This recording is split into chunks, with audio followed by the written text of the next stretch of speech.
Ketika saya kuliah di Jakarta, saya menemukan shocking knowledge. Saya oleh senior saya diberikan 2 kitab, Fi Dhilalil Quran dan Ma'alim fil Thoriq dari Said Qutb. Saya baca, saya terpapar. Saya mengkafirkan Gus Dur, saya mengkafirkan Buya Syafi'i Ma'arif, saya mengkafirkan Nurholis Majid, saya mengkafirkan Fazlur Rahman, Muhammad Iqbal, semua saya kafirkan. Orang-orang yang menganjurkan toleransi, saya kafirkan. Dengan beragama, setelah membaca 2 kitab itu, saya menganggap bahwa saya harus membenci orang lain. Saya harus membenci perbedaan. Saya harus memaksa orang yang berbeda dengan saya harus sama-sama plek dengan saya. Saya punya keyakinan seperti itu. Kalau orang yang berbeda dengan saya paksa untuk sama dengan saya tapi tidak mau, maka itu musuh saya yang harus saya perangi. Itu setelah saya membaca Ma'alim fil Thoriq. Nanti kalian akan ketemu, adik-adikku yang Islam, nanti akan ketemu dengan kitab-kitab ini. Tolong pahami apa yang saya sampaikan ini. Saya terpapar habis-habisan. Saya mengkafirkan orang yang berbeda. Bukan hanya yang berbeda keimanan, yang satu keimanan pun tapi berbeda tafsirnya, saya juga musuhi. Saya kafirkan malahan. Tapi kemudian saya punya pemahaman bahwa kalau saya hidup seperti ini, maka hidup saya seperti robot. Kalau saya hanya percaya satu buku lalu saya menganggap buku itu adalah kebenaran yang mutlak, saya betul-betul akan menjadi mayat hidup. Lalu saya baca literatur itu sebanyak-banyaknya, saya baca Das Kapital, Karl Marx saya baca, L'état de Révolution karya Lenin saya baca, konsep-konsep ateis dari Feuerbach saya baca, konsep-konsep ateis dalam Islam saya baca, Abul A'la Al-Ma'ari, Ibnu Al-Mukaffa saya baca, karena saya memang suka baca. Dulu saya kalau dikasih jajanan sama ibu saya atau bapak saya belum buka itu kantongnya itu, saya baca dulu pabriknya di mana gitu, ingredientnya apa gitu, kandungannya apa. Saking hobinya baca. Kalau beli nasi bungkus itu kan koran itu, daun pisang terus koran di luar. Itu sambil berminyak-minyak itu saya telentangkan ke matahari sambil saya baca. Di kampung, karena di kampung nggak ada listrik, nggak ada koran. Hanya itu alat baca saya. Saya sebelum masuk SD sudah bisa baca, alhamdulillah. Jadi saya betul-betul hobi membaca itu, edik. Sampai hari ini saya punya kebiasaan buruk gara-gara baca. Saya tidur 2:30. Subuh saya bangun. Habis subuh saya tidur lagi, jam 7 saya bangun. Terus tiap hari. Dan saya betul-betul buku itu buat saya, kadang-kadang saya lupa makan. Itu Bu. Nah, saya bukan menganggap bahwa ini adalah kebiasaan yang bagus, nggak boleh ditiru juga, karena ini akhirnya siklus saya menjadi rusak. Tapi itulah yang kemudian menyadarkan saya dengan membaca berbagai buku ini, fiksi, non fiksi dan sebagainya, Mark Twain, semua saya baca. Makanya kemudian kalau adik-adik mungkin bisa lihat di YouTube atau Instagram saya deh, Islah_Bahrawi, jelek-jelek centang biru loh saya. Nah, ini bisa dilihat di situ tulisan-tulisan saya itu. Setiap satu tulisan di Instagram saya merangkum dari 4 buku, rata-rata seperti itu. Dan itu saya tulis supaya saya tetap ingat dengan apa yang saya baca. Karena saya kurang lebih, Bu Guru, Bapak Guru sekalian, saya kurang lebih rata-rata membaca tiap bulan itu 7 judul buku.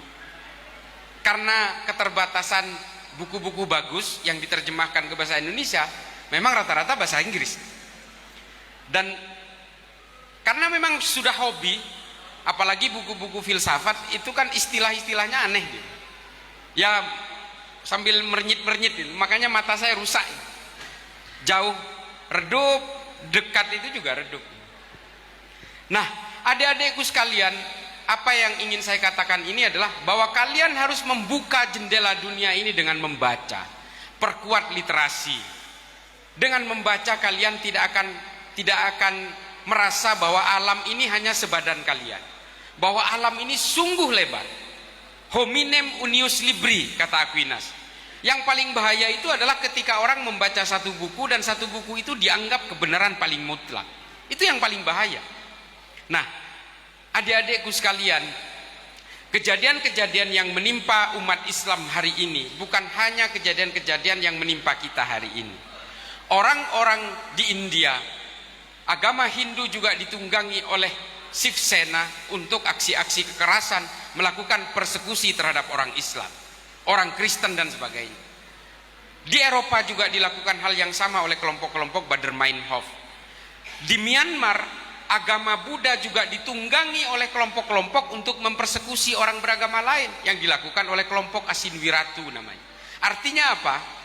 Kelompok-kelompok ini hanyalah penunggang agama. Kalau kepolisian menangkap teroris, itu sebenarnya bukan menangkap teroris karena orang yang beragama Islam. Bukan. Mereka ditangkap bukan karena beragama Islam, tapi karena mereka adalah teroris yang menunggangi agama Islam. Kemudian adik-adikku sekalian, saya tanya, yang paling depan, ini dek, kamu tahu Al-Khawarizmi? Nggak tahu? Oke. Nih, paling depan, kamu tahu Al-Khawarizmi? Iya kamu dek. Iya kamu. Al-Khawarizmi tahu? Tokoh Islam. Ya.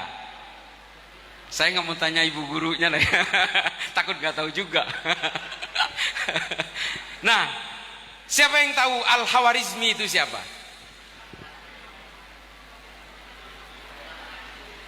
Nggak ada yang tahu. Coba. Penemu Al-Jabar, setengah benar.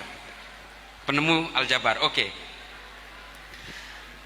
Kata algoritma itu berawal dari algorismi. Algorismi berasal dari kata Al-Khawarizmi. Al-Khawarizmi adalah penemu algoritma, aritmetika dan aljabar. Yang lebih detail lagi, kalian tentu nggak tahu. Yang menciptakan angka 0 dalam matematika itu adalah Al-Khawarizmi. Nggak ada yang tahu kan? Nggak ada yang tahu kan? Nggak suka baca sih.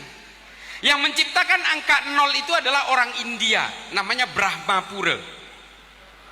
Ini yang menemukan.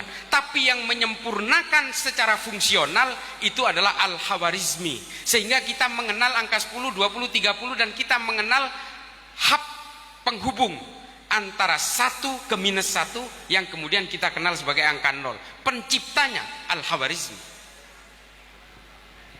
Ini loh, nggak tahu kan? Ya kalau nggak baca ya nggak tahu. Kalau nggak ada angka 0 yang difungsikan oleh Al-Khawarizmi, -1, -2, -3 dan seterusnya, nggak bakal ada. Demikian juga dengan angka 10, 20 dan seterusnya. Dan yang menciptakan ini adalah orang Islam. Saya tidak mengatakan ini Islam, karena kemudian pemikiran-pemikiran Al-Khawarizmi, karena rata-rata pemikir Islam ini adalah polimath. Polimath itu serba bisa. Matematika oke, astronomi oke, dan sebagainya. Nah, Al-Khawarizmi kemudian diambil, dieksportasi secara sukarela karena Al-Khawarizmi ini hidupnya di Andalusia. Ketika kekuasaan Bani Umayyah jilid kedua, umat Islam ketika itu, pemerintahan Islam menguasai semenanjung Iberia sampai ke pinggiran kota Toulouse di Prancis. Nah, Al-Khawarizmi hidup di situ.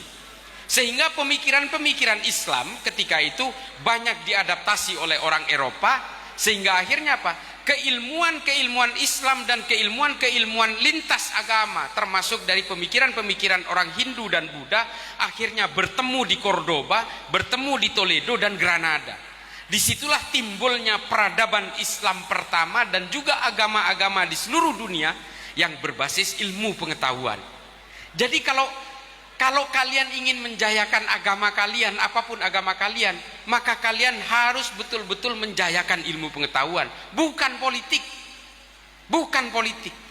Di Islam, ilmu pengetahuan itu melahirkan Ibnu Sina, Al-Farabi, Al-Kindi, Al-Biruni, Al-Khawarizmi, Imam Ghazali, Ibnu Rushd. Ini semua adalah ilmuwan-ilmuwan yang akhirnya menginfluen keilmuan Eropa dan seluruh dunia. Ini yang kita lahirkan dari Islam. Ketika kita mengenal ilmu pengetahuan, kita akhirnya menjadi interaksi dan intimasi sosial keilmuan antar lintas agama. Sehingga apa? Semua agama menjunjung tinggi kemanusiaan dan kedamaian. Tapi ketika kita berurusan dengan urusan